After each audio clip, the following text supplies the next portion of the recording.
Welcome to the Esports Advisors, where we give our guaranteed picks for this upcoming week for the Call of Duty League Week 2, which is actually the third week, but we had to skip Week 2 because Anuj, the league said, you know what? Texas is having a massive snowstorm. Tim and Anuj can't do the show. We're pushing the week back. The whole league is getting pushed back because we cannot play without the Esports Advisors. And Tim, it had nothing to do with the fact that half the teams are based out of Texas right now. No, absolutely. Nothing. Absolutely not. I saw Scump streaming. They could have played. So it was definitely because of us. But no, so now because of the weather delay, a weather delay in esports, probably the first time in history that happened, we have one massive super week, as they are calling it, 2 weeks in one, Monday through Sunday matches. Oh boy. So Anuj, without further delay, update on the standings. You crushed it last week, 4-1. Impressive 4-1. Congratulations. Thank you. I would say first week luck, but I'll take it. Hey. It is we might know what we're doing. We might. There's a chance. We are the experts here. And then I went a respectable 2-3. That's, you can recover from a 2-3 week. So we had no 0-5s. That was important. Yes. Yeah. No, if it was 0-5, there wouldn't be a tea time this week. No 0-5. All right. So let's get through it here because we have a handful of games to get to, being that it's a longer week. Monday, Toronto versus Atlanta. Atlanta -1.5. So Atlanta crushed it last week. I mean, they looked so good. You know, they really stomped on the Gorillas like you would expect them to with their 3-0 victory. They had a game 5 already go against Optic, which is what everybody was hoping for, and they were the team that came out on top.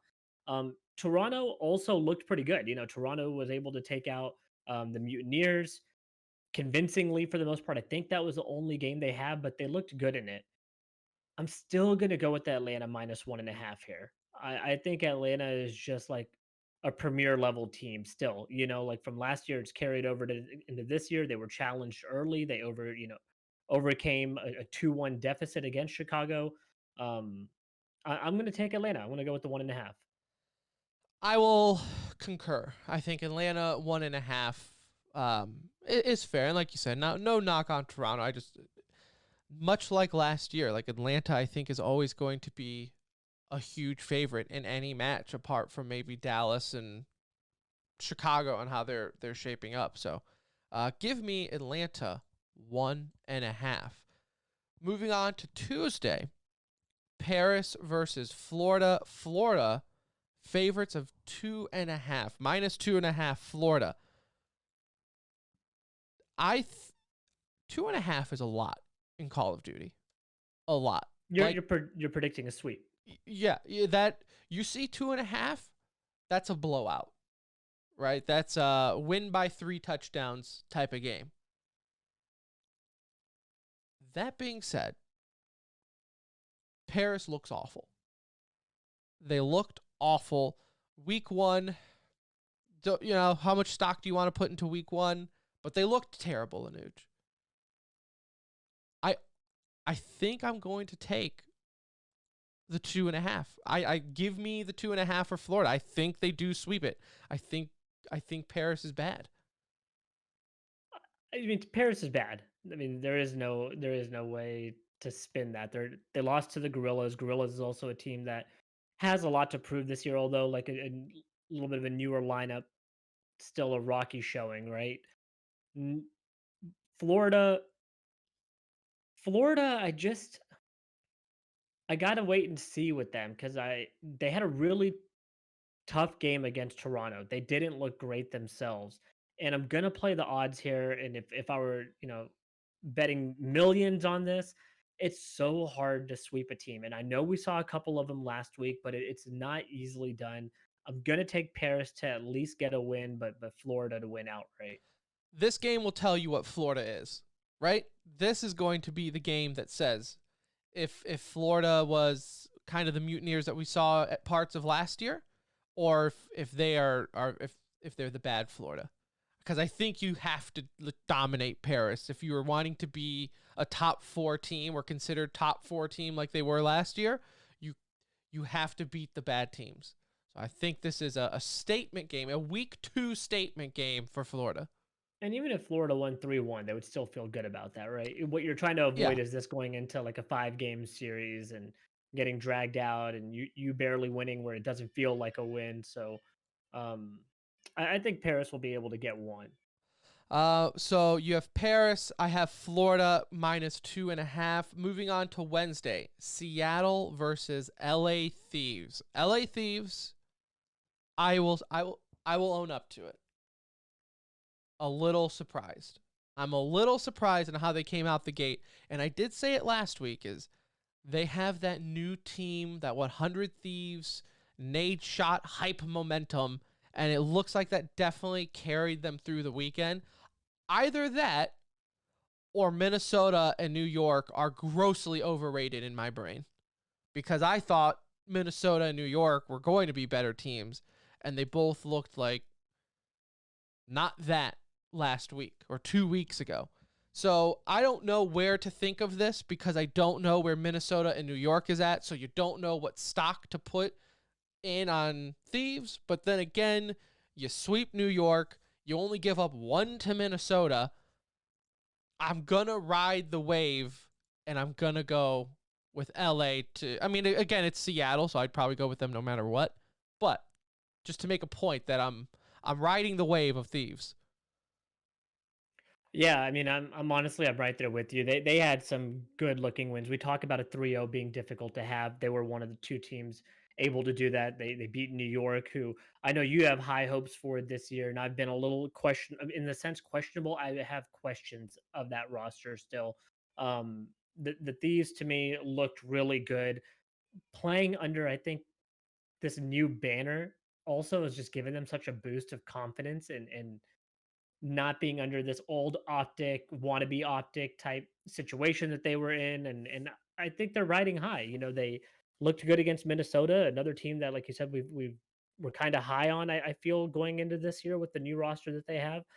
So I'm going to be right there with you. I'm going to take the Thieves at -1.5 to cover against Seattle. I don't think Seattle's bad by any means. I just you get 3-0'd by Dallas and you started off or you ended last year poorly. It's going to be hard for me to take in any games right now until you show me, you can win. Thursday, speaking of the upsets, New York versus Minnesota. Minnesota favorites -1.5. Yeah, I mean, we just mentioned we were both high on them, and they did have that tough outing against the Thieves, but they rebounded really nicely. When I say really nicely, they beat the Empire. They beat last year's defending champions 3-2 in the last matchup of week 1. Um, that's enough for me to be a believer. Where New York, their only game that they got 3-0'd versus the Thieves, a roster that before that week we would have never thought a 3-0 was going to be possible against that team. Um, I'm going to go with Minnesota in the 1.5 here. I think I think they could take this as 3-1, but I wouldn't be shocked if this became like a 5-game series at the end of the day. But I'm going to go with Minnesota -1.5. It just more feels like a comfort pick.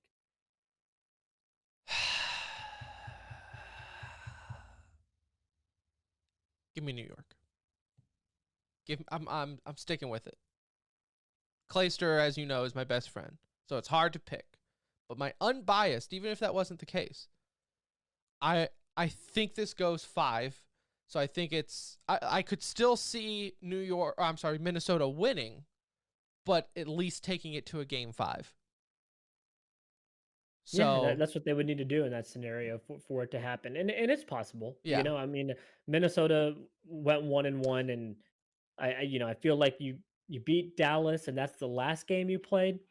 my Feels logic pretty high here going into this week. is last week Minnesota's wake up game was losing 3-1 to LA, to Thieves. Well, New York only had 1 game, so they didn't have a chance to have a wake up and a rebound game. Their wake up game was getting smoked by Thieves. So this is their rebound game. Minnesota already did their rebound. This is New York's rebound. That's my logic. Whatever gets you to that finish line, right? That's what I'm going with. So I'm sticking with it. Give me New York to at least cover. Not outright win, but at least cover. Friday, again, speaking of, this is actually a marquee matchup, though, for Friday. New York Subliners versus the Dallas Empire. Empire -1.5. This is, of course, unless you count the opening kickoff weekend, the first time that you're going to see in a match that it matters, Clayster versus Dallas. Yeah, the comeback, right? Like this is Yeah. the The story grudge that match, as they say. everyone's going to be excited to see this matchup. I think the only person at the end of the day that will be disappointed is going to be Clayster in this return. I think Dallas is.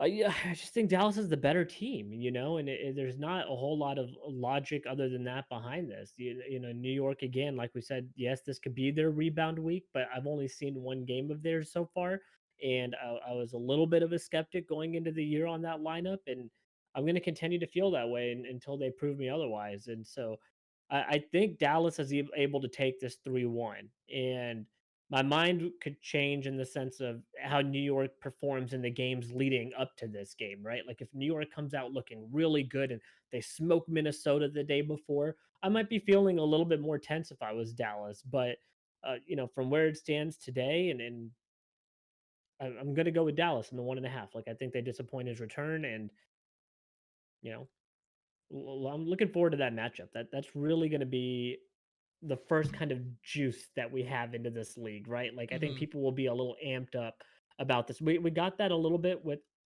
Chicago in Atlanta last week, but that's a matchup we've seen before, right? We've been there, we've done that. We saw that a lot last year. That was one of the most hyped matchups last year. This is a new blood, right? New energy into this matchup, and so I'm really excited for this one. I agree. I think I'm going to go with Dallas. I'm going with Dallas just because, like you said, on paper they are the better team, despite losing to Minnesota. Which again, that is hanging me up. Like I am hung up on Dallas losing to Minnesota because Minnesota looked bad against the Thieves. So it's like, but then they go ahead and beat Empire, which Empire dominated Seattle, and then they thought, oh, okay, so Empire is still legit, but then they lose to Minnesota. I don't know what to think. Like on paper, if you're just trying to connect the dots by wins and losses, this is almost a toss up. That being said, though, I I just don't think Clayster's grudge match motivation is enough. So give me Dallas as well. I think Dallas uh, takes it. I this match screams not living up to the hype. Like I feel like this is a match where you get your popcorn ready, you tell the wife and kids, leave me alone. It's the last match of Friday, so it's late in the day. You're sitting down with your boys and you're ready to watch Dallas and New York, and it ends up being like a 3-0 Dallas. It's done like 45 minutes in. Like this Like, screams disappointment. and that's with all the analysts and host time in between. I mean, Yeah. it could easily happen. Yeah, you're right. And it could happen on the flip side too. Like we've seen Dallas Yeah. not shine in some tough situations last year. They did it when it mattered most, right? In the tournament and champs obviously taking that, but we did see some moments of like, oh man, like what team do we got here? Mainly early in the year with Dallas. And so, if it were going to happen, I think early in the season is the time for it to happen. And I think that would be New York's best hope is just getting Dallas while they're kind of warming up and getting into their groove. But yeah, I could see disappointment in this matchup from one side or the other. Like, I just don't know if it's going to be a close 3-2 game, Yeah. And now Sunday, last but not least, no game. We're not doing any games on Saturday. Feel free if you want, but none of them really intrigued us enough to bet on. But Sunday, the marquee matchup of Super Week, Sunday night Call of Duty, LA Thieves versus Dallas. Now, the site we use for betting odds, oddly enough, does not have any Sunday games. If I had to take a wild guess, Dallas would be the favorite 1.5, -1.5. If that changes, though, obviously take what we're going to say with a grain of salt, but I guess we'll overall just discuss our favorites. it's a tough one because LA Thieves again looked so good in the opening weekend. They looked so dominant. Is that enough momentum to carry them through? And again, leading up to this match, they're playing Seattle and London. So it's not even like they have like Dallas is kind of their legit first heavy hitter of the year. I think that catches them off guard because they're having pretty much powder puff teams leading up to it. So give me Dallas. My favorite is Dallas. Unless like all of a sudden the odds turn to like -2.5 or something like that, then I won't like them obviously. But give me Dallas. Yeah, for the purpose of the game, we'll play it as a 1.5, and it's probably going to be pretty damn close to right? Like, it's kind of how we've seen these lines go. I'm going to go on the flip side of this, like to me, Thieves looked really good, and that's my motivation behind taking them with the +1.5 here because I see this to me has like 5 games written all over it. I think it's going to be it's going to be a fight to the finish for this one. I could see Thieves even winning this matchup. Like I said, when you are playing with confidence, sometimes that's all it takes, right? It doesn't mean you have to have a whole new lineup and get a fresh new 4 guys in there to do it. Like they have superstars on their team, right? Like they have champions on their team. Kenny, Slasher, Temp has been in some high, pressured matchups. Same thing with TJ over the past couple of years playing with Optic and so forth. Like these guys are also battle tested. And so I know Dallas is the favorite going into it, or at least we think they're the favorite going into it, but I think momentum rides high. And I think for LA, if they don't win it, they're not getting blown out. Like I just don't see it right now. Like unless they falter throughout the whole week, and then they come into this matchup, maybe they get blown out. But if they're coming in playing anything like they did from week one, this is going to be a fight. And so both of these teams will be tested at this point, with it being the last game of the Super Week. But I think that Thieves has a chance to outright win this game, but at least cover the 1.5. So I'll take LA. All right, well, there you have it. Our picks for week 2 and 3, I suppose. The Super Week for the Call of Duty League. Again, matches start Monday, go on through Sunday. So check them out. Check us out on Twitter at The Center Ring, as we'll kind of post throughout the week and everything, an update on our picks and the scoreboard and how the standings are working out. Best of luck, everyone. Gamble responsibly. Remember, if you win, you're welcome. And if you lose, it's not our fault. We told you to be responsible. Be responsible. That's it. All right. We'll see you next week for week 3, but technically 4. I don't know what they're doing now with the week schedule. So we'll update you on that as well. See ya.